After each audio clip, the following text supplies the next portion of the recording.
guys came. All right, so we are back at the field Sunday morning.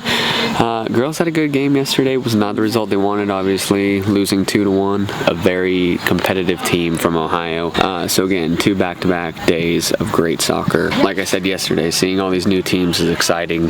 New competition and new talent is always fun. So they got their hands full today.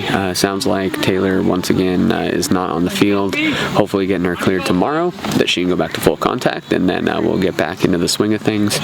But yeah, we'll see how this result turns out today.